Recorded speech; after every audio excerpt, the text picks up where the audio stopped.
घोर असार संसार को छोड़ चले गुरु चरणों में तुम, छोड़ चले गुरु चरणों में तुम। सुचियाचार और सदाचार का, सुचियाचार और सदाचार का ज्ञान जनों को देते हो। सत्संग ध्यान में रत रहकर प्रवचन में पीयूष भरते हो, प्रवचन में पीयूष भरते हो। बिंदुनाद प्रचारार्थ, बिंदुनाद प्रचारार्थ संत मत का भेद बताते हो, संत मत का भेद बताते हो। जिस कारण जग को छोड़ा, जिस कारण जग को छोड़ा, वे तथ्य सबको समझाते हो, वे तथ्य सबको समझाते हो। हे मेही के नंदन, हे मेही नंदन गुरुनंदन पद सरोज में वंदन है। हे मेही नंदन गुरुनंदन पद सरोज में वंदन है। तेरे पदरज को लगा लूं मैं निज ललाट में, जैसे चंदन है, जैसे चंदन है। हे स्वामी गुरुनंदन जी महाराज हम सी भक्तजनों को सत्संग सुधा का पान करा कृतार्थ करना चाहेंगे। तो जिस स्वामी गुरुनंदन जी महाराज एक बार कुछ बाबा के सम्मान में पुनः जोरदार स्वर में हम सभी सदगुरु महाराज की जय बोले।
श्री सदगुरु महाराज की जय।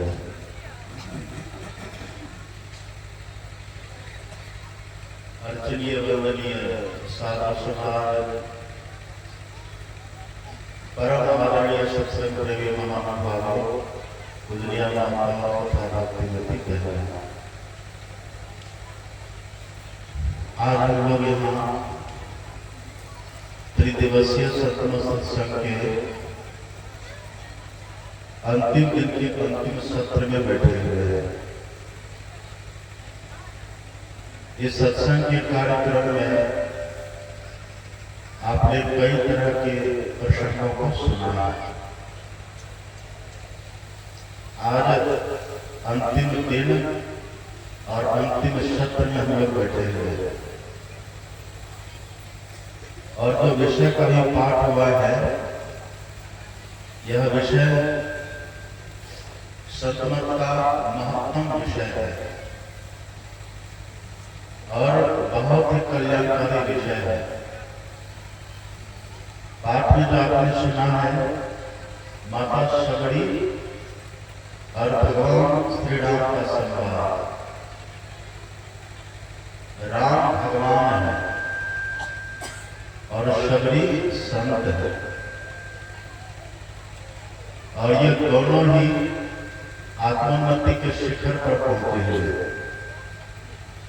और आपने कई बार सुना है, आज तक कि जब संसार में धर्म का हनन होता है अथवा जब सत्य ज्ञान पर पर्दा पड़ता है या फिर जब सत्य पथ अवरुद्ध होता है, सही रास्ता अवरुद्ध होता है, तब भगवान की तरफ से अवतार होता है। और अवतार लेकर के भगवान हम सबों का कल्याण करने के लिए, हम सबों का उद्धार करने के लिए, हमारे कल्याण के मार्ग को प्रशस्त करने के लिए अपने विविध सत्कर्मों के द्वारा, उपदेशों के द्वारा मानव हम सबको दिशा निर्देशन देते हैं। भगवान श्री राम माता शबरी को निमित्त बनाया। आपने सुना कि माता शबरी कैसी है। उनका नाम शबरी है और यह शबरी नाम से भी भोलापन टपकता है। जो बहुत सीधे हो, बहुत सरल हो और देखने में थोड़ा क्रूर हो, लोग कह देते तो शबरी निश्चलता का प्रतीक है, निष्कपटता का प्रतीक है, सरलता का प्रतीक है। वास्तव में सरल होना, निष्कपट होना और जीवन में सदैव संतुष्ट होकर के रहना, ये बहुत ऊंची बात है और ये साधना की पराकाष्ठा है। कपट तो कोई भी कर सकते हैं, कपट करना कोई बड़ी बात नहीं है, पर निष्कपट रहना बड़ी बात है। समाज में टेढ़ा होकर के रहना, टेढ़े टेढ़े चलना, वक्र गति, टेढ़ी गति अपनाना, ये तो कोई कर सकता है, लेकिन सरल होकर के रहना ये बहुत बड़ी बात है। अपने जीवन में सभी पदार्थों को पाने के लिए, दुनिया के भोगों को प्राप्त करने के लिए रात दिन है तो कोई कर सकता है, लेकिन जो ईश्वरीय कृपा से अथवा अपने प्रारब्ध से जो भी कुछ मिला है उसी में संतुष्ट होकर के रहना, ये बहुत बड़ी बात है, बहुत ऊंची बात है। ये माता शबरी ऐसी ही है। और जब माता शबरी का इतिहास पढ़ेंगे, माता शबरी कोई साधारण नहीं है। अभी तो आपने पाठ में सुना ना, भगवान श्री राम ने माता शबरी को मनुष्य सर्टिफिकेट दिया है। भगवान ने कहा कि हे शबरी, नवधा भगवती कहाँ तो हे पानी, सावधान सुनो धर्म। हे शबरी, मैं तुमसे 9 प्रकार की भक्ति की बात कहता हूँ, सावधान होकर के सुनो और मेरी बातों को हृदय में धारण करो। माता शबरी को भगवान कह रहे हैं, पर शबरी है कैसी, ये भी बात भगवान कह देते हैं। भगवान कहते हैं, सकल प्रकार भगवती दृढ़ तोरे। हे शबरी, तुम्हारे भीतर सभी प्रकार की सुदृढ़ भक्ति है। और आपने अंतिम में पाठ में यह भी सुना, माता शबरी को वह पद प्राप्त हुआ है जो पद देवताओं को भी दृढ़ लगा। अब भगवान ने भी कह दिया, जोगी वृंद दुर्लभ जोगी। हे शबरी, हे माता शबरी, आपको वह पद मिला है जो बड़े बड़े योगियों को भी नहीं मिलता है, जो बड़े बड़े योगियों को नहीं मिलता है, जिस पद के लिए देवता भी ललायत रहते हैं और बड़े बड़े मणि महापुरुष के लिए प्रयत्न करते रहते हैं। आज माता शबरी को वही पद मिला है। आज माता शबरी उसी पद में प्रतिष्ठित है। जो पद दुनिया का सबसे बड़ा पद है, और सबसे बड़ा पद इसीलिए है कि दुनिया का जितना पद है ना, वो सभी पद मिलकर के छूट जाता है, बिछुड़ जाता है। अब कोई पद पर चले जाइए, चपरासी पिरानी से लेकर के प्रधानमंत्री, राष्ट्रपति तक का जितना पद है, कोई भी पद शाश्वत नहीं है।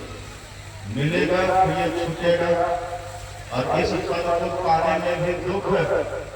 अब पद पर जब तक रहे तब तक छूटने का दुख, बिछड़ने का दुख है, और जब छूट गया तब और परेशानी पड़ जाती है। और आप देखेंगे ना, जब पद छूटता है, जब टीका में लग जाता है, भूत भूत संग लग जाता है। मुखिया जी थे पहले, मुखिया जी ने हार गए, पद छूट गया, अब लिखते भूतपूर्व मुखिया जी। पहले शिक्षक थे, पढ़ाते थे, रिटायर्ड हो गए, अब भूतपूर्व शिक्षक हो गए। मुख्यमंत्री थे, हार गए, कोई दूसरा बना, अब पहले वाला लिखते हैं भूतपूर्व मुख्यमंत्री। मनमोहन सिंह का नाम आप कैसे लिखते हैं? भूतपूर्व प्रधानमंत्री मनमोहन सिंह। नरेंद्र मोदी का नाम लिखते हैं प्रधानमंत्री नरेंद्र मोदी। और एक समय ऐसा भी आएगा जब आप लिखेंगे भूतपूर्व नरेंद्र मोदी। सब यही होता है, भूत लग जाता है। और किसी व्यक्ति को भूत लगे तो उसको सुख मिलेगा। भूत लगता है किसी को तो चैन साथ में रहता है। पहले तो भूत उसको लगता है परेशान आदमी भूत लगे तो कोई चैन से सुख शांति साथ में नहीं रहता है। ये दुनिया का पद ऐसा नहीं है। ये दुनिया के पद को पाने में बड़ी कठिनाई, बड़ी मेहनत करनी पड़ती है, और पाने के बाद भी व्यक्ति के जीवन में चैन और शांति नहीं रहती। और पद छूट जाने के बाद भी व्यक्ति परेशान रहता है, और फिर से दोबारा पद मिले उसके लिए परेशान होता है। और अभी तो समाज में ऐसा होता है कि पदों को प्राप्त करने के लिए कितने क्या क्या घटनाएं घटती रहती है। ये सब आप देखते हैं। पर राम भगवान कहते हैं कि हे सगरी, ये माता सगरी को दुनिया का वो पद मिला है जो पद मिलने के बाद कभी छूटता ही नहीं है। सुन लेते आप, कहीं कथा सकल बेलों के हरि गोपाल, हृदय पद पंकज धरे, अतज जो पावत देव हरि पद लीन भई जहाँ नहीं गिरे। ये हरि पद, ये आत्म पद, ये कैवल्य पद, ये ईश्वरीय पद, ये मुक्ति पद, ये मोक्ष पद, ये शांति का पद, ये आनंद का पद, ये शाश्वत सुख का पद, ये मिला है माता सगरी को। इस पद से बड़ा कोई पद है? इसीलिए कबीर साहब ने कहा दिया, ऊंचा महल कहिए, ऊंचा पद कहिए, इससे बड़ा कुछ नहीं होता। कबीर साहब कहते हैं, ऊंचा महल अगपुर जहाँ संत समागम होई, जो कोई पहुंचे वही नगरिया आवागमन होई। जहाँ जाकर के जन्म मृत्यु का चक्कर भी नहीं लगता, जहाँ जाकर के फिर से मरना नहीं पड़ता, जहाँ जाकर फिर से जन्मना नहीं पड़ता, और जहाँ जाकर के फिर से माता के जठराग्नि में जलना नहीं पड़ता। पुनरपि जन्म पुनरपि मरणम पुनरपि जन्म जठरे से न, ये दुख रहा नहीं होता। और जहाँ पर जाने के बाद कोई छूटता ही नहीं। जिस पद पर जाने के बाद किसी तरह की अशांति नहीं, किसी तरह की असुविधा नहीं, किसी तरह का अभाव नहीं, किसी तरह की बेचैनी नहीं, किसी तरह की व्यथा चिंता नहीं। जहाँ शाश्वतता है, जहाँ स्थिरता है, जहाँ निजता है, स्वतंत्रता है, जहाँ अपनापन है, जहाँ सब अपने होते हैं, ऐसा पद जो सबसे श्रेष्ठ पद है, सुखद पद है, आनंददायक पद है, वो पद मिला है माता सगरी को। हम सबको मिल सकता है। और सबसे बड़ी बात यह है कि मनुष्य बनते हैं इसीलिए, ये मानव का कर्म सबको मिलता है इसीलिए है कि जो पद सभी को मिला है वो पद हम सबको मिले। जो पद माता सगरी को मिला वही पद संत कबीर को मिला, वही पद संत गुरु नानक को मिला, वही पद बुद्ध महावीर को मिला, वही पद हमारे सतगुरु महाराज मिला। पढ़िएगा सतगुरु महाराज की वाणी, पदावली में पढ़ेंगे ना, हमारे सतगुरु महाराज लिखते हैं पदावली में। सतगुरु महाराज कहते हैं, अलग अगम अनाम, अलग अगम अनाम, जो सतपद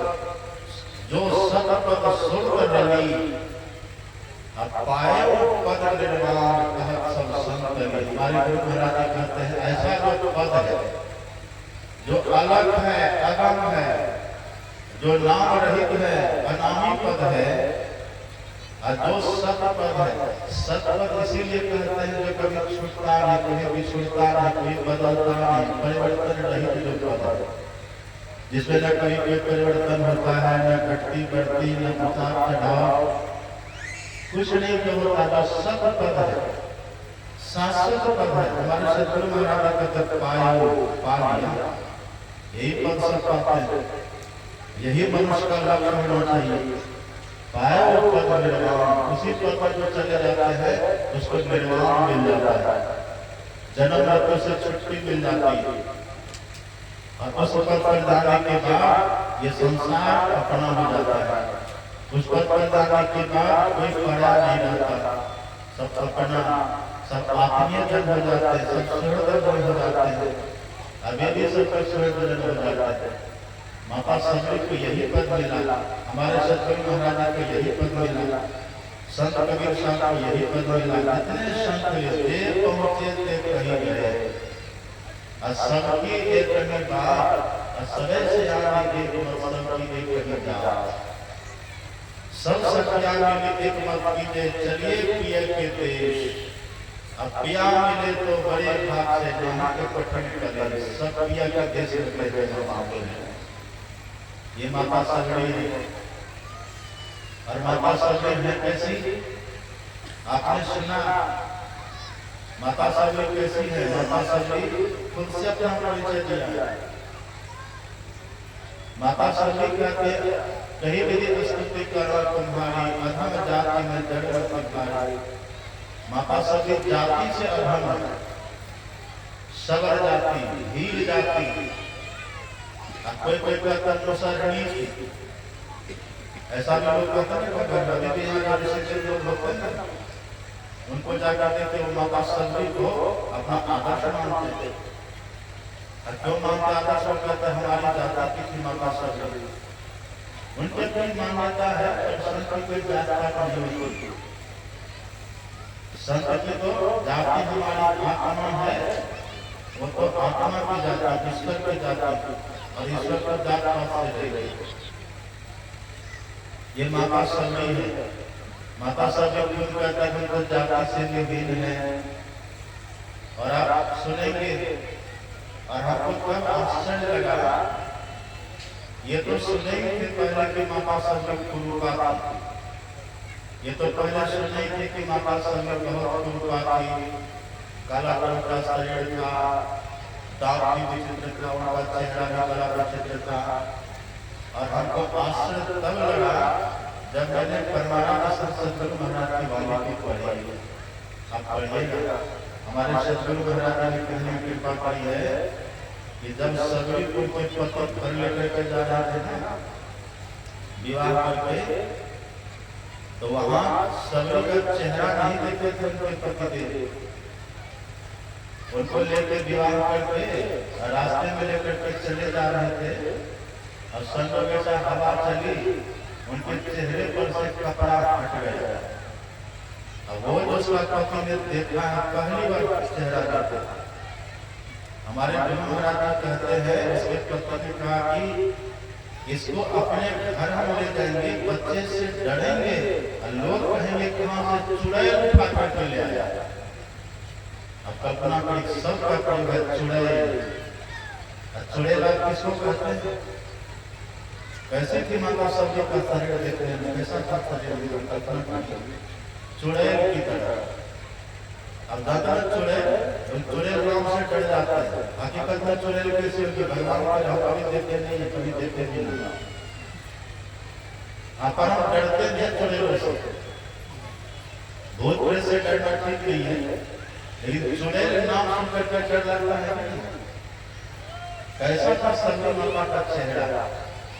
आपको क्या लगता सबरी वैसा उसको भगवान बनाए थे क्या? माता सबरी ने स्वेच्छा से वैसा चेहरा अख्तियार किया था। ये सबरी को संहार नहीं थी, ये माता सबरी पहले जन्म में राजकुमारी थी। आप पढ़े उनकी जीवनी, माता सबरी राजकुमारी थी पहले।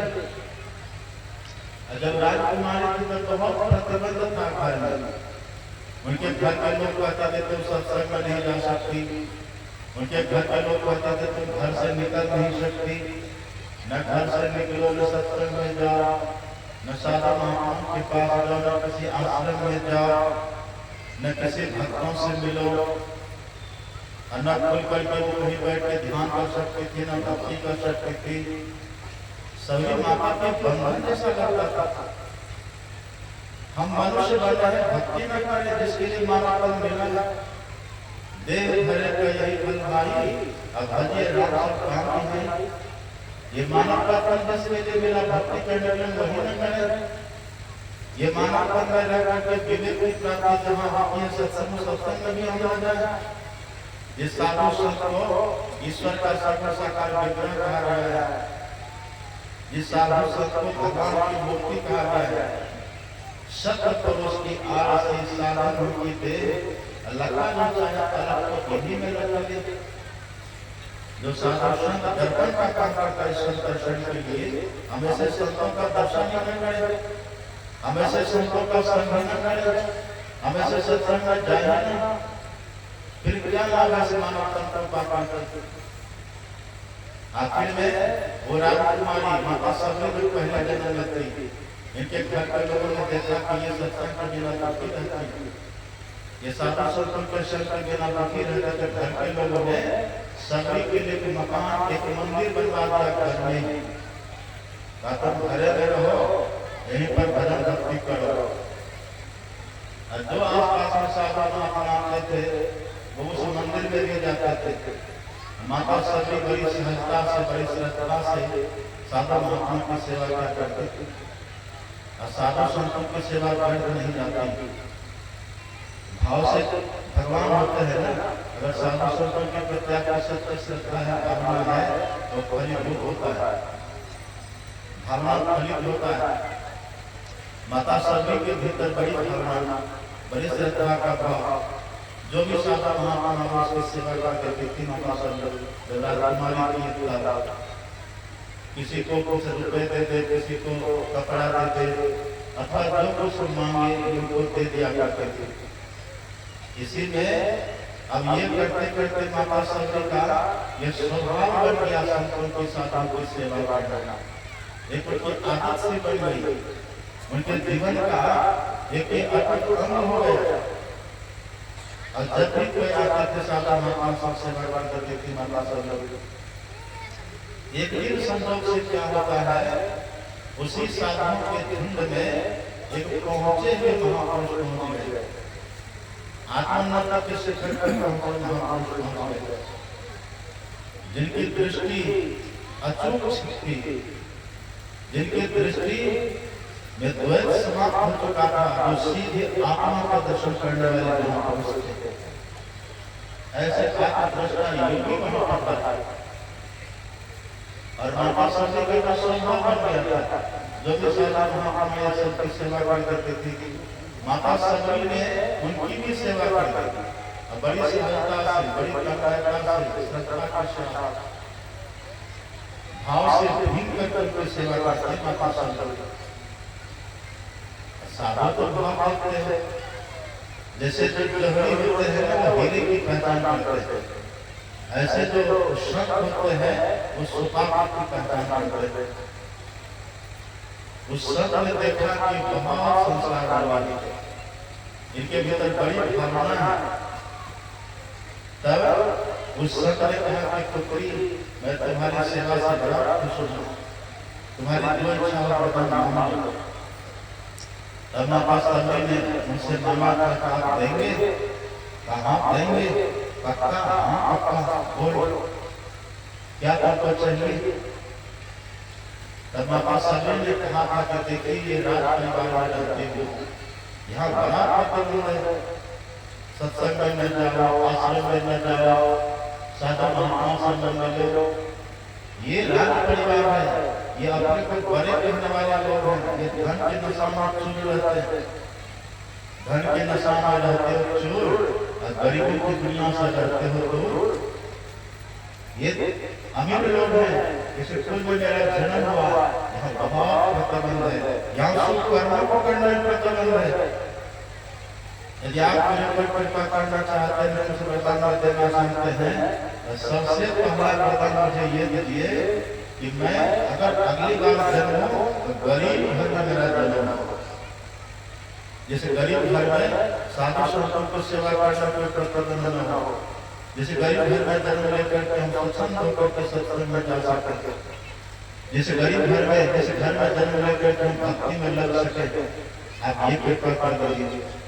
सच ने कहा ठीक है बेटे और बोलो और भी दीजिएगा। हाँ ठीक है, इस बार तो मैं बहुत सुंदरी हो गई। हम लोगों के लिए तमाशा बने हुए हैं, जिधर जाओ उधर ही बुझते हैं, जिधर जाओ उधर तमाशा बन जाते हैं। अब आप ऐसी कृपा कर दीजिए कि ऐसा शरीर मेरा हो जाए, इतना क्रूर में हो जाऊं कि मैं किसी के लिए देखने के योग्य भी न रहूं। वह मुझे ललक करके लपक करके देखे ना, ऐसा रूप में रख दीजिए। अब कल्पना करिए कैसे रहे होंगे माँ बाप। हम लोग क्या क्या करते हैं, हम लोग तो सुंदर होने के लिए, अच्छा दिखने के लिए कितना प्रयत्न करते हैं। रोज ड्रेस चेंज करना, रोज मेकअप करना, क्या क्या करते हैं। लेकिन देखिए माँ बाप कैसी हमको ऐसा शरीर दे दीजिए जिसको कोई देखते ना, जिसको कोई भूले ना, आप ऐसा शरीर दे दीजिए। तब कहा ठीक है और बोलो। यदि ये मांगती है माता शरीर, क्योंकि सभी को पता था शरीर कितना भी बढ़िया हो हमको बतवाइए गुरु होगा।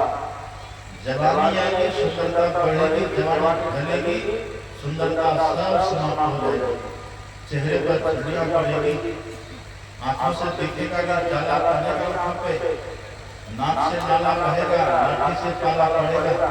जरा जिंदगी में ये घटित होता है सबकी जिंदगी में। इसलिए माता सभी ने शरीर को प्रश्रय नहीं दिया है, माता सभी ने शरीर को ममता नहीं दी है। माता सभी ने कहा हमको ऐसा शरीर दे दीजिएगा जिसको कोई निहारे ना, हम किसी के तमाशा न बने। ठीक है बेटी और बोलो और भी देंगे और देंगे बोलो। जब संत की धूली खुलती है ना तो लेने वाले खतरे पर संत का सौदा नहीं खत्म होता। और बोलो क्या चाहिए, बस हमें पापी बनना।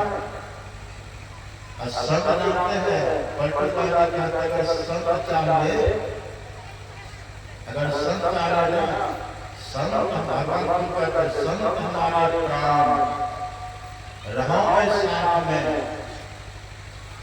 तीन लोग सब रहे संत के हाथ में, तीनों लोग की सफलता संत के हाथ में होती है। वो खुद पकड़ की तरह देखते हैं, खुद वो गिरा कर देखते हैं, पर भगवान का वचन है तीन लोग सब रहे संत के हाथ में। अब भगवान कहते कहते मौको डाले बेची बिजुल में ना करो।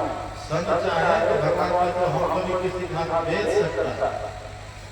मौको डाले बिजुल में, मौको डाले बेची बिजुल में ना करो। अरे हमारे पर तो हरि विभू से कहे संत से डरो। भगवान कहता है संत से डरता हूं कि संत चाहे तो किसी का मुझे बेच नहीं सकते हैं। ये तीनों लोगों की संपदा संत के हाथ में रहती है, वो किसी को भी दे सकते हैं। भगवान संत कहते बोलो बेटे को क्या चाहिए।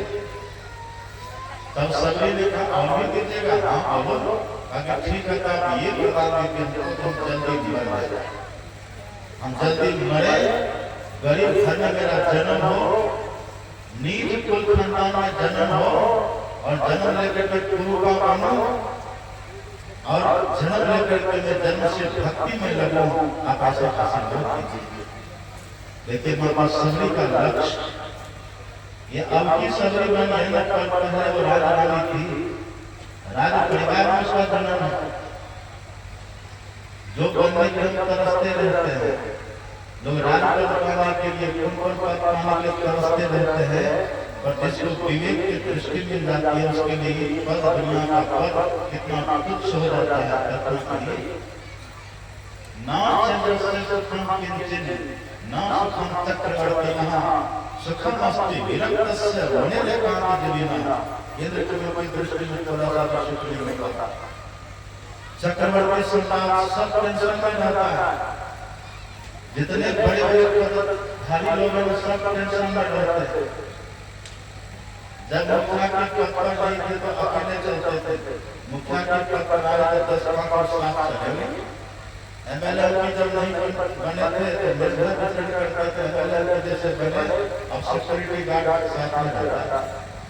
वो पिस्तौल राइफल के ताना लगा कहीं कोई घटना ना हो। ये कैसा पद है? ये सभी राजघराने की थी, सब भोग इसने भोगा और इसने सबसे अपना मुख मोड़ा है। और इस जन्म का करके ये बनी है माता सबरी। अब कल्पना करिए तब भगवान इस माता सबरी को जिस जंगल में माता सबरी रहती थी वहाँ बड़े बड़े महात्मा रहते होंगे। कोई बलदेव थे, कोई त्रिवेदी, कोई चतुर्वेदी थे।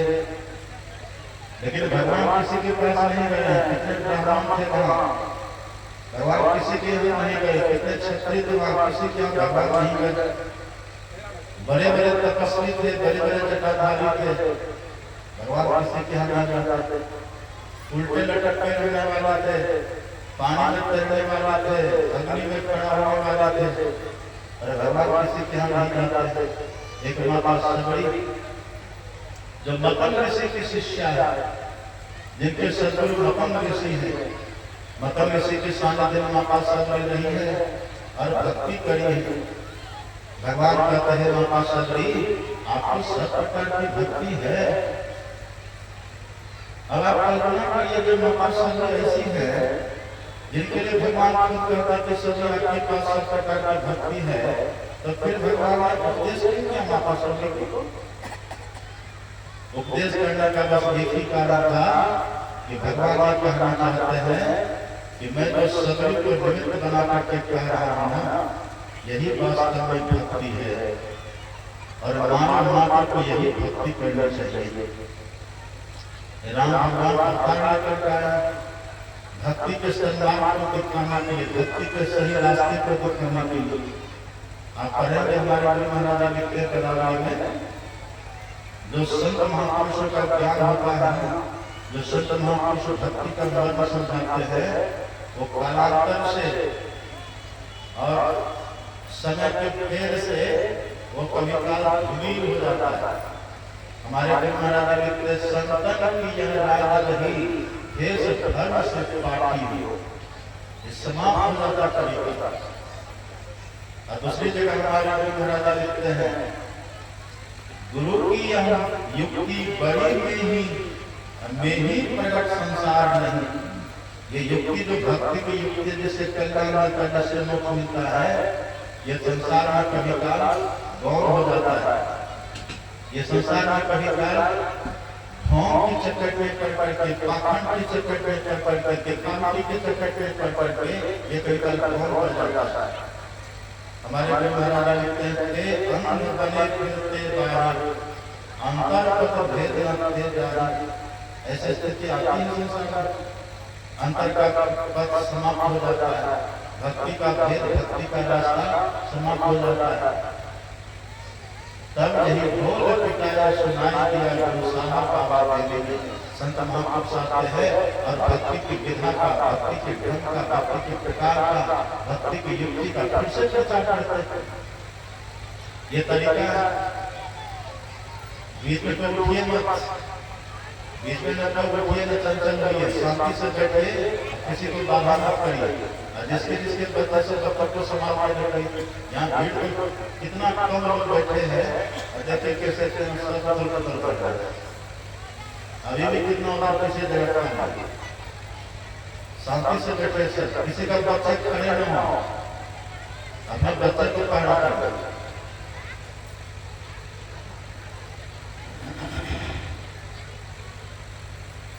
ये माता सबरी को निमित्त बनाया है भक्ति के भेद को फिर से जनाने के लिए। लोग देखते मन गढ़ बातें करने लग जाते हैं। सब लोग कोई ध्यान की निंदा करते, कोई भक्ति की निंदा करते, लोग प्रोफेसर का पढ़ना ये ठग जाता है। जो संत महापुरुष कहते हैं जिन्हें दूध के मक्खन से निकट है घी रतन से, अतिनि ध्यान के लगन से कर परम निहारा। लोग ध्यान की निंदा करते हैं, लोग ध्यान का अभ्यास करते हैं, लोग भक्ति का अभ्यास करते हैं, मंत्र जप का अभ्यास करते हैं, दृष्टियों का अभ्यास करते हैं। ये सब संसार में होता है। लोग नादान संतान को समझते नहीं, कहते भीतर का रगड़ने से क्या बात होती है, ये नाम सम्मान करने से क्या होगा। ऐसे ऐसे लोग समाज में हो जाते हैं। तब भगवान की तरफ से कोई नूर आता है, कोई जोत प्रकट होती है, ये कोई दूत आते हैं भगवान की तरफ से, ईश्वर का दूत बनकर आते हैं। अब वो आकर के संसार में फिर से उस गुप्त ज्ञान को प्रकट करते हैं। वही राम भगवान है। भगवान केवल रावण को मारने और कुंभकर्ण को पकड़ने नहीं आए थे। वो तो पकड़ का काम कैसे भगवान का काम था बस भगत है तू भगवान प्रभु। भगत के लिए भगवान आए थे। भक्ति का मार्ग बना कर लोगों को भक्त बनाने के लिए भगवान आए। भगत नहीं बनेंगे, भक्त नहीं बनेंगे, हमारा कल्याण है ही नहीं। बिना फल का कहीं जल रहेगा, बिना फल का कहीं पानी रहता है? नहीं रहता। जिन्हें फल के तो जल रही न सकाई, कोटि भांति को करे उपाय। जैसे बिना फल का करोड़ों का करके पानी को रोक नहीं सकता। अंबर में आकाश में पानी गिरेगा, गिर जाता है, नहीं टिकता हुआ। ऐसे ही तथा मोक्ष सुख सुनो खगड़ाई, रही न सका हरि भगत बिहारी। बिना भक्ति के 84 लाख प्रकार के चक्कर से 84 लाख प्रकार की योनियों में जाने का चक्कर हमें नहीं मिलता। बिना भक्ति के देह का बंधन खत्म नहीं होता। हम देह के बंधन में है, देह में तरह तरह का दुख होता, तरह तरह का ताप होता रहता है। इसे देह में देखते हैं कितने कितने तरह के रोग होते लोगों को, सब परेशान रहते हैं व्यक्ति। कभी क्या क्या होता है, कभी क्या होता है, कितने खतरनाक भयंकर रोग लोगों को हो जाता है, परेशान रहते हैं। ये देह का बंधन है। इससे भी मुक्ति जब भी मिलेगी तो भक्ति से मिलेगी। अभावा का चक्कर जब भी छूटेगा भक्ति से छूटेगा। इसलिए भगवान यही भक्ति के महत्व को बताने के लिए, भक्ति के भेद को उजागर करने के लिए अवतार लेते। वही भगवान बता रहा है भक्त बनाने के लिए। भगत है भगवान, भक्त बनाने के लिए भगवान। अब भक्ति तो सब कोई करते हैं, लेकिन मन मना करते हैं, मन मना करते हैं। कोई जाता है कहीं पर सिंदूर लगा जाता है, कहीं पर धागा बांध दिए हो गई भक्ति, कहीं पर फल फल चढ़ा दिए हो गई भक्ति। भगवान कहते ये भक्ति नहीं है। भगवान कहते मैं जो भक्ति करने के लिए कहता हूँ, इस तरह से भक्ति करना तब होगा भक्ति, तब होगा कल्याण। इसके लिए भगवान कहते हैं माता सब लोग पंडित बना करके कहे सभी सुनिए, मैं जाति पात को नहीं मानता, मैंने जाति पात को मानता हूँ और मैं कुल खानदान को मानता हूँ। जाति पाति कुल धर्म बड़ाई धन बल परिजन गुण चतुराई, भगत के हीन नर सोई कैसे, बिनु जल बारिद देखिए जैसे। भगवान कहते हैं जैसे बिना जल का बादल अच्छा नहीं लगता, शोभाहीन लगता है, ऐसे कोई व्यक्ति उच्च जाति पाति को कोई खानदान के हो, लेकिन उसके भीतर यदि भक्ति न हो ना, तो भगवान कहते वो अच्छा नहीं लगता है। तुलसीदास को जमाना पढ़े में क्या बात है? तुलसीदास जी कहते हैं जो अपने हृदय में भगवान की भक्ति नहीं करता, जिन हरि भक्ति हृदय नहीं आनी, जो भगवान की भक्ति को अपने हृदय में नहीं बसाया, जीवत सब समान ते प्राणी, वो मानो वो जीते जी मुर्दा है। जो मानव के तन में रह करके भक्ति नहीं करता, तो तुलसीदास जी का तो मुड़ना है फिर क्या फायदा हुआ? इसलिए भगवान कहते हैं, भगवान ने माता सबरी को निमित्त बना करके, माध्यम बना करके, जो भक्ति करने से हमारे भीतर मानवता आती है, भगवान कहते हैं वो भक्ति में बताता हूं। तब भगवान राम ने माता सबरी को निमित्त बना करके नवधा भक्ति का उपदेश किया है। भगवान कहते हैं, सबरी, भक्ति का जो शुभारंभ है ना, भगवान कहते प्रथम भगति संतन कर संगा, यहीं से भक्ति का प्रारंभ है। आप साधु महात्मा के पास चले जाइए और साधु संतों के पास जाकर के आप बैठ जाइए, बस समझिए भक्ति शुरू है। हम संतों के पास गए और जाकर के बस श्रद्धा से बैठ गए, प्रेम से बैठ गए। हाथ में भले कोई न फल है, न फूल है, न अगरबत्ती है, न कोई धूप दीप नैवेद्य, कुछ भी नहीं है, फल फूल कुछ भी नहीं है। हम केवल संत के पास जाकर के बैठ गए तो भगवान कहते वहां बैठने मात्र से समझिए भक्ति प्रारंभ हो गई। ये कितनी बड़ी बात है। साधु संत के पास जाकर के बैठना ये भक्ति है। आप मंदिर में बैठे रह जाए वो भक्ति नहीं है।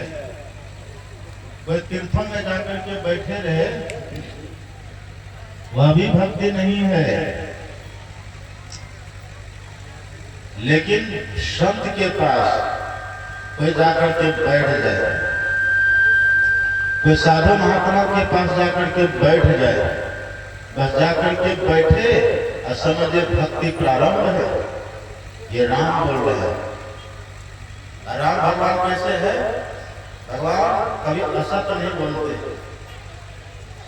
राम कहते थे कि मैं एक बात बोलता हूं, रघुकुल रीति सदा चली आई, प्राण जाई पर वचन न जाई। तो भगवान जो बोलते थे वो सत्य बोलते थे। भगवान कहते हैं, सबरी, प्रथम भगति संतन कर संगा, संतों का संग करो, ये पहली भक्ति है।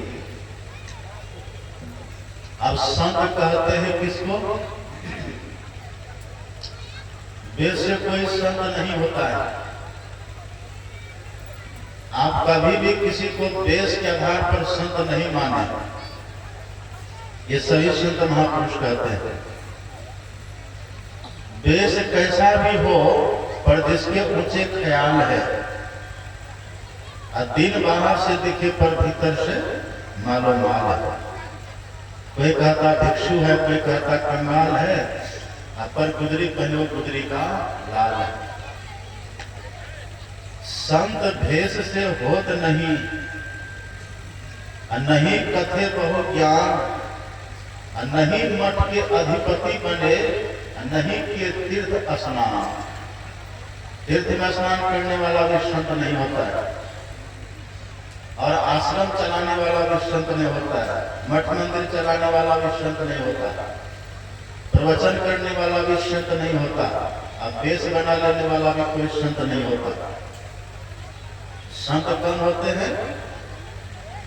संत होते हैं विद्यते हृदय ग्रंथिस छिद्यन्ते सर्व संशया क्षीयन्ते चास कर्माणि तस्मिन् दृष्टि परावरे। जिनके हृदय की ग्रंथि खुल गई है। हृदय की ग्रंथि का मतलब जड़ और चेतन की ग्रंथि पड़ी हुई है। मैंने पहले भी कहा था ना, शरीर है हमारा जड़, हमारा शरीर है जड़, सबका शरीर है जड़। एक ही जड़ शरीर नहीं है, चार जड़ शरीर है। स्थूल है, सूक्ष्म है, कारण है, महाकारण है, चार जड़ शरीर है। एक केवल वो चेतन शरीर है। और फिर मन भी जड़ है, बुद्धि भी जड़ है, चित्त अहंकार सब जड़ है। इस सबके भीतर जो रहने वाले हम जीवात्मा है ना, ये चेतन है। कि जड़ के साथ में हम चेतन मिल गए हैं, तो जब तक हम मिले हुए हैं इसके साथ में तब तक हम संसारी हैं। और जब इसको कोई अलग कर ले तो वही हो जाता है संत। आप जैसे देखिएगा गाँव घर में, आप देखे तो नहीं होंगे लेकिन सुने जरूर होंगे, आप किसी हंस के सामने दूध और पानी मिला करके रख दीजिए, वो क्या करेगा? दूध और पानी के मिश्रण से हंस में वो गुण होता है, वो दूध को पी लेगा, पानी को छोड़ देता है। अभी हम गए थे खगड़िया जलाना गाँव है उधर, वहां गए थे, तो जिसके घर में लोग ठहरे थे उसके घर में खूब बढ़िया दो सुंदर हंस था, बड़ा अच्छा था। उनके घर में 2-3 दिन रहे हम लोग, बड़ा अच्छा हंस देखे। हमने पूछा कि वास्तव में गुण है क्या? कहा हाँ बाबा, इसको कटोरी में मिला करके दे दीजिएगा ना, ये वैसा कर लेता है। बताइए ये होता है। तो जैसे पानी और दूध के मिश्रण को जो अलग अलग कर दे उसी को कहते हैं संत, हंस, उसको कहते हैं हंस। इसी तरह से जो जड़ और चेतन के मिलावट को अलग अलग करके, जड़ को अलग करके पहचान ले और चेतन को अलग करके पहचान ले, उसी को कहते हैं परमहंस। पानी दूध के मिश्रण को अलग करने वाले को कहते हैं हंस, और जड़ चेतन के मिश्रण को अलग करने वाले को कहते हैं परमहंस। वो परमहंस वही कहलाते हैं संत, वो संत है। अब संत में परमहंस लिखे कि न लिखे कोई बात नहीं, वो सब संत परमहंस ही होते हैं। संत कबीर ने भले परमहंस नहीं लगा, लेकिन संत कबीर परमहंस है। संत गुरु नानक ने परमहंस नहीं लगा, लेकिन वो परमहंस है। सुखदेव परमहंस, सुखदेव में परमहंस लगता था, और हम लोग अपने परमानंद सदगुरु महाराज ने परमहंस लगाते हैं, महर्षि नहीं परमहंस ही महाराज लगाते हैं। तो ये जड़ चेतन की ग्रंथि को खोल लेते हैं। जो जड़ चेतन की ग्रंथि को खोल ले वही होते हैं संत, और जो जड़ चेतन की ग्रंथि को खोल लेते हैं उनके भीतर किसी तरह का संदेह नहीं रहता, वो सर्वज्ञ हो जाते हैं, वो सब कुछ को जानने लग जाते हैं, और उनके जीवन में कोई कर्म का बंधन भी नहीं रहता, वो कर्म के बंधन से मुक्त हो जाते हैं। और वो परे से परे तत्व को, जब से परे चेतन, चेतन से परे परम चेतन, चेतन से चेतन परमात्मा, उनको जान लेते हैं। असत से परे सत, सत से परे परमात्मा, उसको जान लेते हैं। सगुण से परे निर्गुण, निर्गुण से परे परमात्मा, उसको जान लेते हैं। वही संत कहलाते हैं।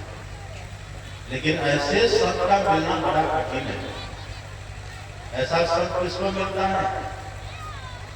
निगमा गम पुराण मत एहा, कहहि सिद्ध मुनि नहीं संदेहा, संत विशुद्ध मिलई परती, चितवई राम कृपा करी थी। जिन पर भगवान कृपा करते हैं ना, उसी को ऐसे संत की पहचान से, संत का दर्शन से, संत का संग मिलता है। यह तो बड़ा कठिन है, नहीं मिलता जल्दी। और यदि कोई ऐसे संत मिल भी जाते हैं, हम उनकी पहचान नहीं कर पाते। जब संत कबीर साहब थे तब भी हम लोग थे, लेकिन नहीं पहचाना। गुरु नानक थे तब भी हम लोग थे, नहीं पहचाना। हमारे सदगुरु महाराज जी आए तब भी थे, नहीं पहचाना। जब चले जाते हैं तब लोग गुणगान करते हैं। आप कुछ लोग पहचान भी लेते हैं। संत कबीर को धर्मदास ने पहचान लिया था कि वो भी संत हो गए।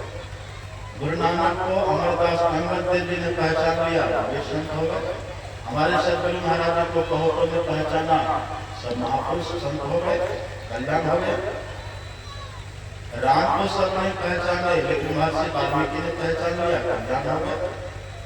राम को ब्रह्मा विष्णु महेश के नहीं जान सकते, विधि हरि संभव न चावा निहारे, तेव न जाने मरो तुम्हारे। लेकिन केवल कहता है मैं तुम्हारा मर्म सब जाना। केवट ने मर्म को जान लिया। तो लोग पहचान भी लेते हैं, पर पहचान करने वालों की संख्या बहुत कम होती, करने वालों की संख्या कम होती। फिर नया लोग नहीं कर पाते। आपको विश्वास नहीं होगा पर हम तब भी थे जब राम भगवान आए थे यहाँ, तब भी थे, लेकिन तब भी हम लोगों ने राम में दोष निकाला है। जब कृष्ण भगवान आए थे ना द्वापर में, तब भी हम सब थे वहाँ, हम सबों ने देखा, पर हम सब तब भी उनके दोष ही निकाले। ये तो ऐसा है, ये तो स्त्री चोर है, तो मक्खन चोर है, ये तो साड़ी चोर है, तब भी हमने उन पर दोषारोपण नहीं किया है। राम थे तब भी हमने दोषारोपण किया है। उस समय सब थे, लेकिन बस यही दोषारोपण, और अभी वही चल रहा है।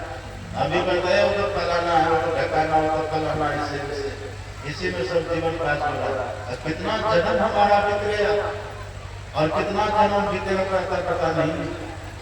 भगवान कहते नहीं माता सगड़ी संत का संग करी। और ये पहली भक्ति का प्रारंभ है।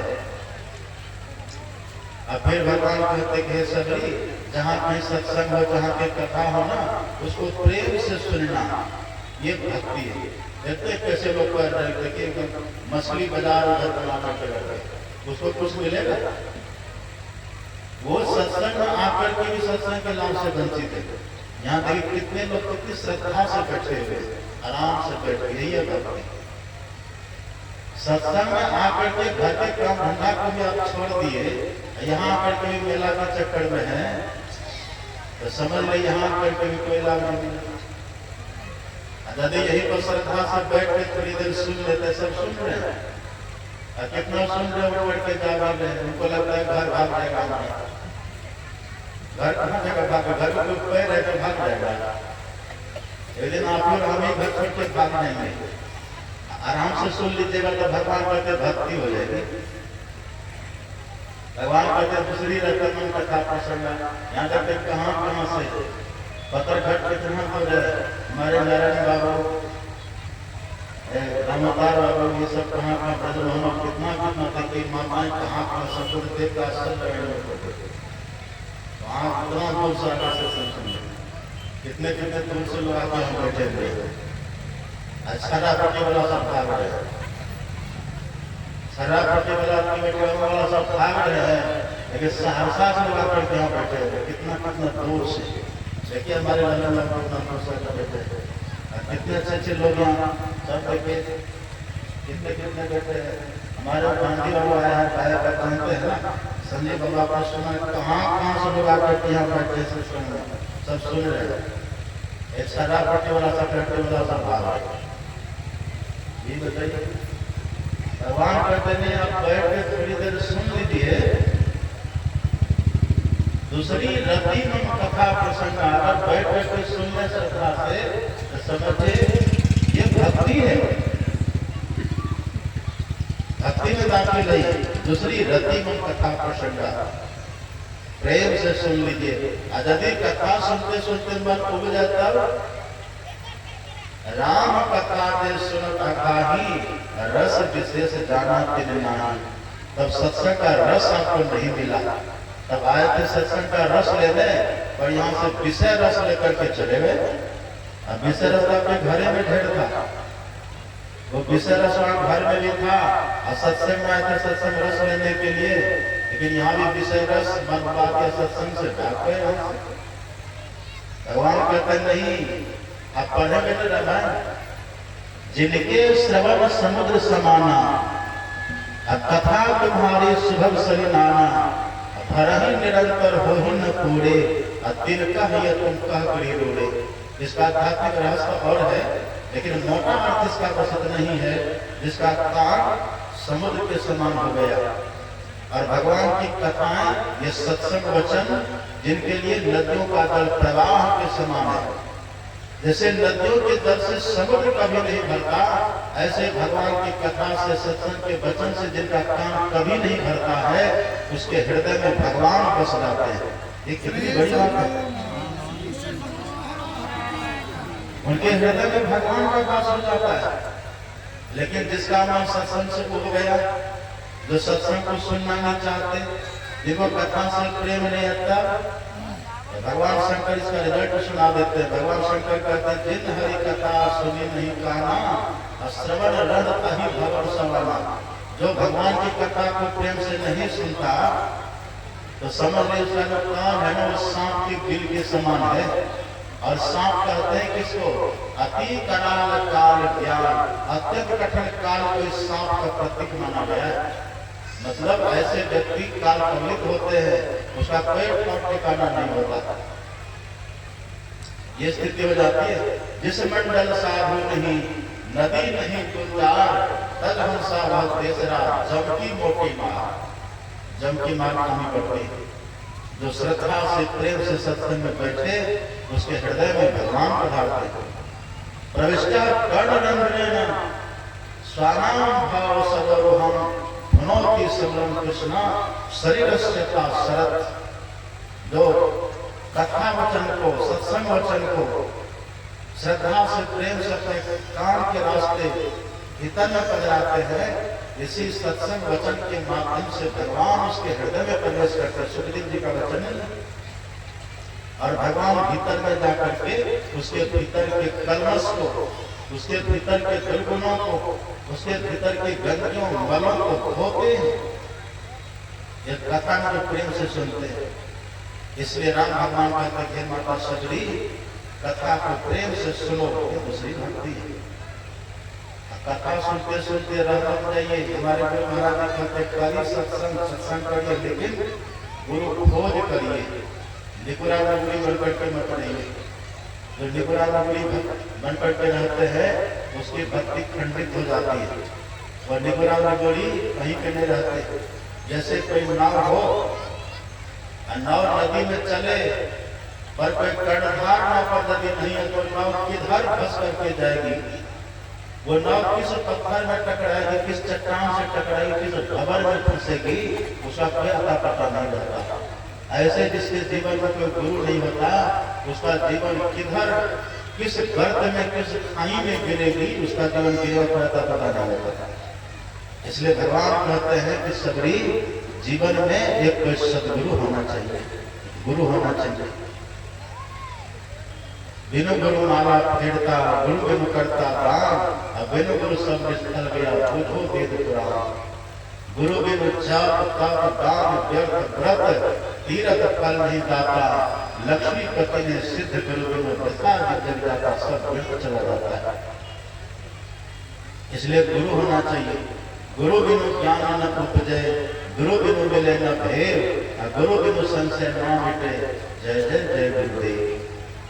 एक व्यक्ति के घर में एक साधु गए, अतिथि बने, तो अच्छा सा भोजन बना, तैयार हुआ भोजन, तो साधु को बैठा के खिलाने लगे भोजन। तो साधु जैसे एक पौर खाए तो बड़ा स्वादिष्ट भोजन था, सात्विक स्वादिष्ट था। एक पौर खाए तो बड़ा अच्छा लगा।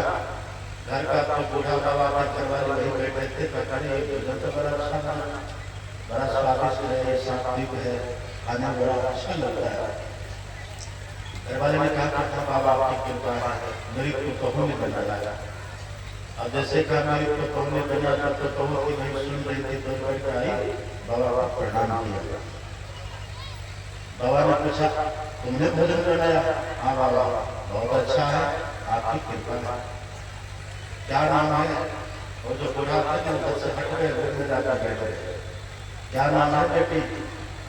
वो लड़की कहते फलाना नाम है बाबा। अच्छा, कितनी उम्र है? 12 साल। बूढ़ा उधर से सुन रहा था। 12 साल उम्र है। उसका ससुर था, लड़के का ससुर था। बूढ़ा कहता कैसे मेरी पुत्र हो है? 20 साल में किसकी शादी हुई है? बाबा पूछ रहे, संत पूछ रहे कितनी उम्र पर? 12 साल बता रहा है। ये संत से दुखे, 20 साल में दुखे, संत से तो दुखने बोलना चाहिए। हाँ बाबा, मेरी उम्र 12 साल है। तुम 12 साल की हो? हाँ बाबा। अच्छा, तुम्हारे पति की उम्र? वो लड़की कहते बाबा मेरे पति की उम्र है 1 वर्ष। और बूढ़ा सुना, टेम्परेचर उसका हाई हो गया। गुस्सा कैसे बदतमीजी है? अपनी उम्र 12 साल, पति मेरा बेटा साल का। इतने में बाबा पूछते हैं कि सास की उम्र कितनी है? वो लड़की कहती कि बाबा सास की उम्र 6 महीने। वो बुरा बाबा से लाठी उठा लिया और उसको 2-4 लाठी देंगे ना तो इसका पेट ठिकाना रहेगी। अच्छा सास तुम्हारी 6 महीना की है। हाँ संत सब बात समझ रहे, संत तो जाने होते हैं ना, संत सब बात समझ रहे। इतने फिर संत पूछते अच्छा तुम्हारी सास है 6 महीना की। हाँ और ससुर की उम्र क्या है? वो लड़की कहते बाबा ससुर का भी जन्म नहीं हुआ। तो हमने पूरा लाठी उठाया मारने के लिए, पर संत ने भी बचाव किया कि नहीं मत मारिए इसको। आगे बाबा ये मेरी बहू है, हमने ऐसी कल्पना से नहीं करी थी, ये कैसी बदतमीज हो गई, ये सब झूठ आपसे बोल रही है। तब संत ने कहा कि नहीं आपकी तो बहुत साधारण नहीं है, इसके चेहरे की चमक, इसके बोलने की शैली, इसकी भाव भंगिमा, इसकी पवित्र अदाएं ये बता रही हैं ये कोई महान आत्मा है। इससे पूछिए ऐसा इसने क्यों कहा? तो बुरा करता बाबा आप ही पूछिए ना।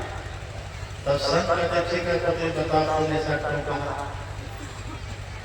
तुम्हारी उम्र 12 साल, पति का तुमने 1 साल बताया, सास की 6 महीना, ससुर का जन्म ही नहीं, फिर ये बुढ़ा बाबा कौन है?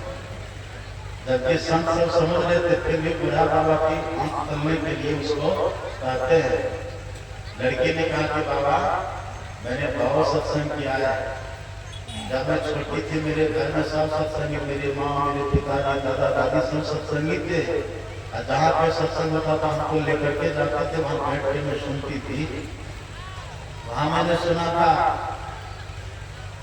इस शरीर का जन्म देने वाला माता पिता है, पर मानव तन में मानवता का आरंभ, मानव तन में मानवता की शुरुआत गुरु ज्ञान से होता है।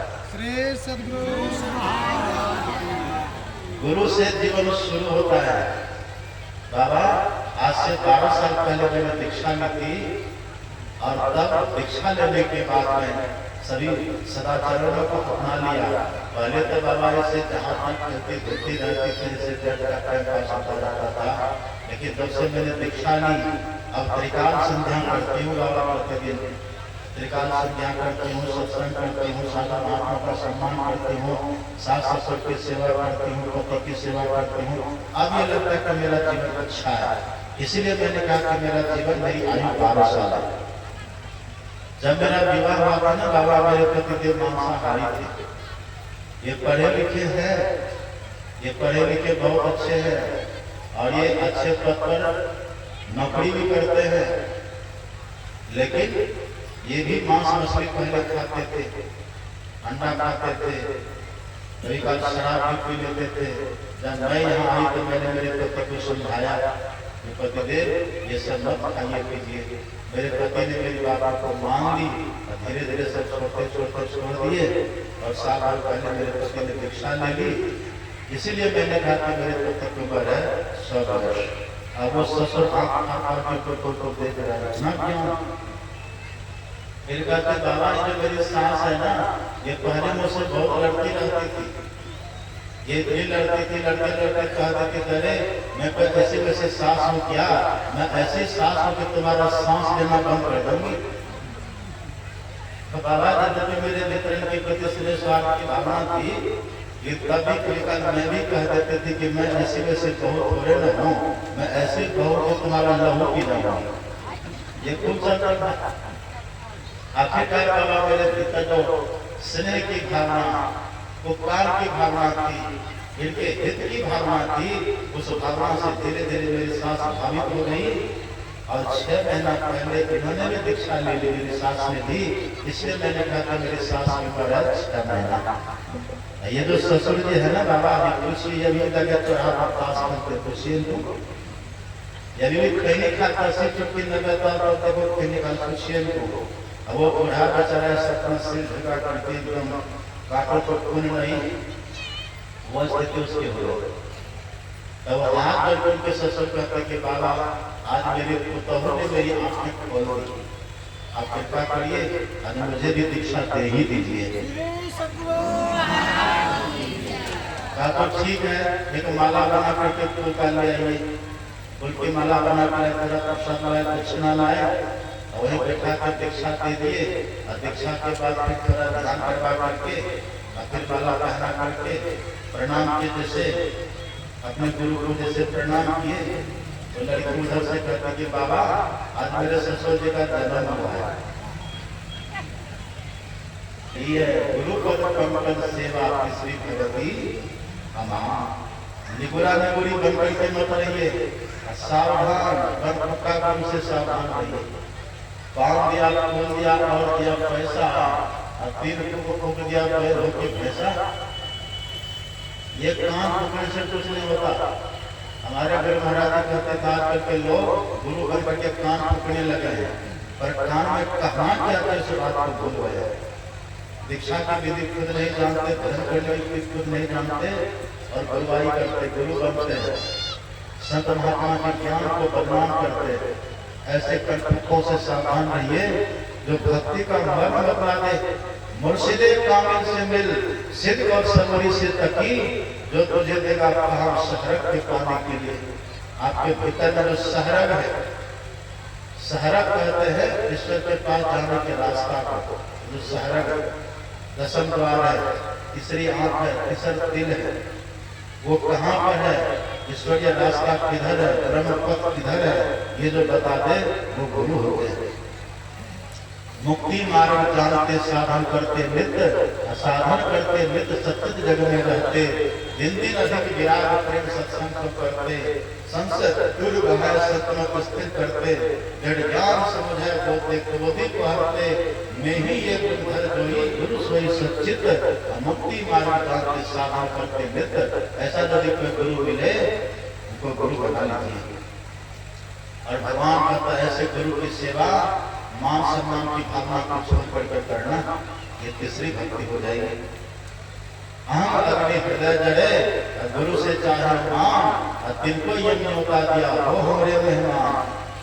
इसलिए गुरु के पास जाइए, प्रणाम सम्मान की भावना को छोड़ करके गुरु की सेवा करिए, ये तीसरी भक्ति हो जाएगी। और फिर स्तुति प्रार्थना रोज करिए। हमने ऐसे ऐसे सत्संगी को देखा दीक्षा लेकर स्तुति प्रार्थना रोज नहीं करते। आप दीक्षा ले लिए है, स्तुति प्रार्थना सुबह शाम नहीं करते हैं तो समझ जा की भक्ति खंडित हो गई, अखंड नहीं रही। स्तुति गिनती सुबह शाम करना ये चौथी भक्ति है। स्तुति गिनती प्रातः का और सायंकाल प्रतिदिन करिए, ये चौथी भक्ति है। कपट छोड़ के करिए। ममगुण गावत फुलक शरीरा, रतगद गिरा नयन बहनीरा। भीतर से पुलकित होकर के स्तुति गिनती के समय सब काम धंधा छोड़ के स्तुति गिनती करिए, ये चौथी भक्ति है। इससे भगवान प्रसन्न होते हैं, हमारे इष्ट खुश होते हैं। ये सबको करना चाहिए। हम लोग घर पर थे ना, यहाँ मेरे पूज्य दादाजी थे, मेरी दादी जी थी, जैसे सत्संग का समय होता था बस तुरंत बैठ जाते थे और हमको भी बुला लाते थे, माँ को बुला लाते थे, पिताजी को। दो घर में थे जितने सत्संगी थे ना, सबको बुला लाते थे, जो दीक्षित थे।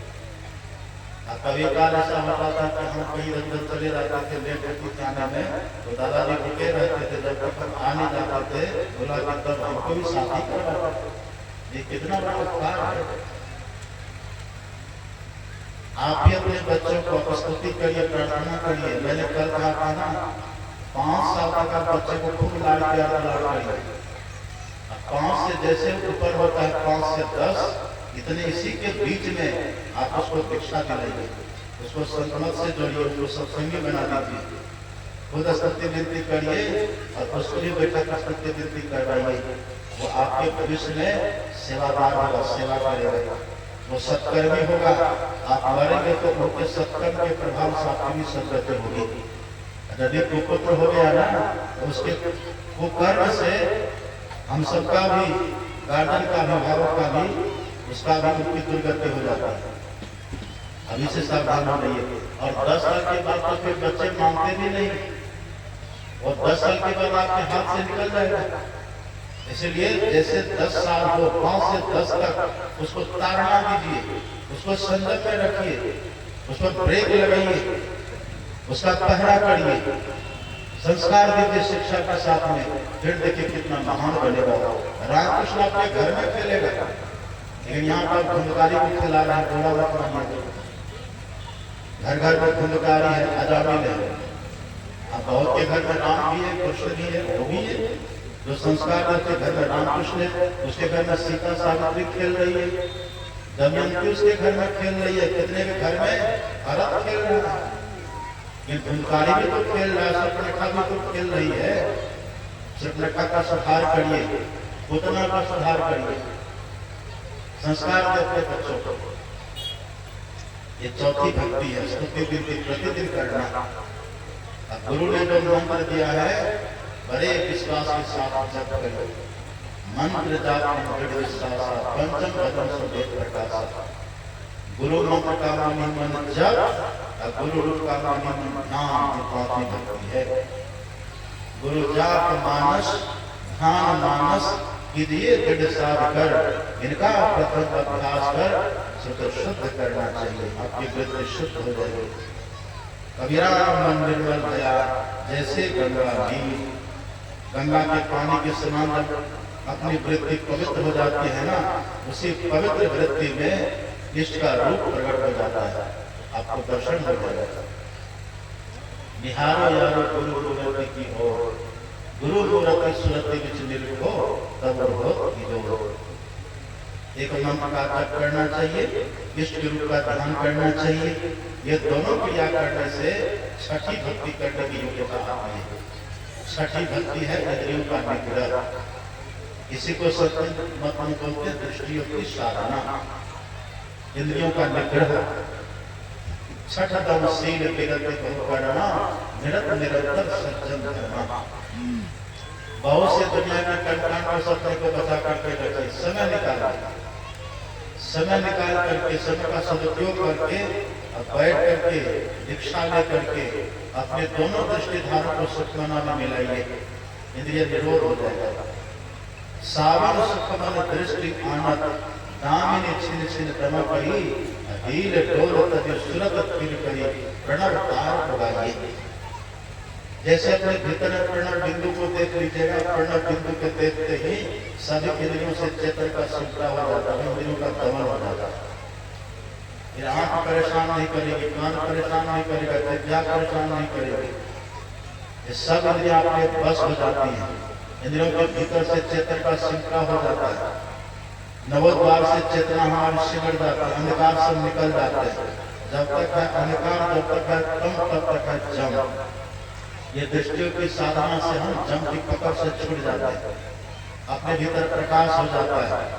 एक तो अंधेरी कोठरी काम दिया न बाती हो, अब यहाँ पकड़ी जंगले चले कोई संग न साथी हो।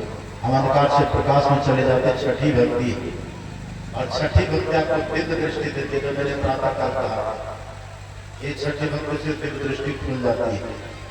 और सातवीं भक्ति है संग की साधना। सम का मतलब होता है श से समन और म से मन, मन को मार देना। ये छठी सातवीं भक्ति सम की साधना। जैसे दूध के खोल में घी रहता है, जैसे दूध के कैद में घी रहता है, ऐसे मन के गुलाम अभी जीव बना हुआ है। सातवीं भक्ति करने से मन की गुलामी छूट जाती है। सातवीं भक्ति करने से मन मर जाता है। ये सातवीं भक्ति है नादानुसंधान की साधना। जब से अनहद घोर सुनी, इंद्रिय थकित गलित मन हुआ, आशा सकल धुनी। चित्त स्थिर चंचल मन थाका, पांचों का बलहारा, चरण दास के पासों सहजो, कर्म भरम छाड़ा। ये नाद की साधना से अपने भीतर में ईश्वरीय शब्द की साधना से मन मर जाता है। इंद्रियों के भीतर से चेतनता का पूर्ण शिक्षा ऊर्ध्वरोहण करके, आरोहण करके, ये चेतना हमारी सबसे ऊंची गति, ऊंची पद को प्राप्त कर लेती है, जिस पर बाबा सभी प्रतिष्ठित है, हरि पद में चली जाती है। ये सातवीं भक्ति। आठवीं नवी तो भक्ति का फल है। आठवीं का लाभ संतोषा, सपनों नहीं देखते पर दोषा। वो कभी स्वप्न में भी दूसरों के दोष को नहीं देखता। ये आठवीं भक्ति है। और संतुष्ट रहते हैं सदैव। अभी तो हाय लगा हुआ है, जहाँ 10, 20, 50, 50, 1,000 लाख में भी कोटि अरब खरब असंख्य धरापति होने की चाह लगेगी, पृथ्वी पताला में राज करो, कृष्णाधिपति आग लगेगी, सुंदर एक संतोष बिना सठ तेरी तो भूख कभी न लगेगी। ये है समाप्त हो जाता है, जीवन में संतोष आ जाता है। गौधन धन बाजी धन और रतन धन खान, और जब आवे संतोष धन सब धन थोड़ी समान। ये आठवीं भक्ति। नवी भक्ति है सरल हो जाना, जो मैंने पहले कहा। कपटी होना तो आसान है, और सरल होना भक्ति की पराकाष्ठा है। कपटी होना आसान है, पर निष्कपट होना भक्ति की पराकाष्ठा है। नवम सरल सब सब छल हीना, मम भरोस ही हरस देना। ये भक्ति की पराकाष्ठा है कि व्यक्ति सरल हो जाए, छलहीन हो जाए और भगवान के ऊपर भरोसा वाले हो जाए। ये भक्ति की पराकाष्ठा है। तो ये सातों प्रकार की भक्ति जो कर लेते हैं, उसके जीवन में आठवीं बड़ी भक्ति फल बनकर प्रकट करती है। राम भगवान कहते हैं सबरी, यही लब्धा भक्ति यदि कोई करे, वो मेरा भक्त होता था, वो ईश्वर का भक्त कहलाता है। और यदि एक भी भक्ति कम रही तो फिर समझे भक्ति में कमी है। एक भी भक्ति यदि हम कर रहे तो भगवान के प्रिय है, जिनके वही नारी सचराचर वही से अतिशय प्रिय भामिनी मोड़े, वो ठीक है। फिर भक्ति की पूर्णता है नवों प्रकार की भक्ति से। तो जो ये नवों प्रकार की भक्ति क्रम से करेंगे, सत्संग को सुनेंगे, साधु संत का दर्शन करेंगे, फिर दीक्षा लेंगे, स्तुति विधि करेंगे, मानस जप करेंगे, मानस ध्यान करेंगे, दृष्टियोग करेंगे। ये पहला ट्रिप में ये छठी भक्ति तक होता है, और दूसरा ट्रिप में सातवीं भक्ति अनुसंधान की साधना बतलाते हैं। ये जो करेंगे तो पूरी भक्ति है और पूर्णता जीवन में आती है, मोक्ष मिलता है, सद्गति होती है, और वो पद मिलता है जिस पद पर जाने के बाद फिर कभी पद से उतरना नहीं पड़ता। ये भगवान राम ने माता सबरी को उपदेश दिया है, निमित्त बना करके हम लोगों के लिए उपदेश दिया है। इसलिए ये भक्ति करिए सब। जातिहीन अब जन्म नहीं, मुकुट पिन असनार, महामंद मन सुख चाहती ऐसे प्रभु ही विचार।